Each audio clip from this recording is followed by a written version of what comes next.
त्यांनी घोषणा केलेली आहे. त्यामुळे माझी दोन्ही समाजाला माझी विनंती आहे की शासन दोन्ही समाजाच्या हिताचा विचार करेल. कुठल्याही समाजाला दुसऱ्या समाजासमोर आणण्याचं शासनाचा हेतू नाही.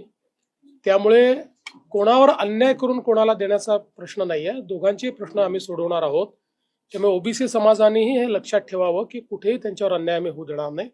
आणि मराठा समाजाने हे लक्षात घ्यावं की आम्हीच सोडवलेत सगळे प्रश्न, दुसरे कोणी सोडवले सांगावं कोणी सोडवलेले आहेत. मराठा समाजाचे प्रश्न आमच्या सरकारशिवाय म्हणजे मी मुख्यमंत्री असताना, शिंदेजी मुख्यमंत्री असताना तेव्हाच सुटल्यात. बाकी कधी सुटले प्रश्न आणि आम्हीच सोडवणार आहोत. आंदोलन शमलेली आहेत. महाराष्ट्रातच मराठा आंदोलन नेमकं काय होतं? मुळामध्ये ही जी सगळी आंदोलनं होती त्या लोकांना हे लक्षात आलं की EWS आल्यानंतर त्यांचा प्रश्न बऱ्यापैकी त्या ठिकाणी सुटलेला आहे. आपल्याकडे कदाचित ती EWS ची मानसिकता तयार झाली नाही आणि त्याच्यामुळे काही प्रश्न कॉम्प्लिकेटेड आहेत. पण आता आपण तोही प्रश्न सोडवलेला, आपण आरक्षण दिलेलंच आहे आणि कोर्टात अजूनही ते टिकलेलं आहे.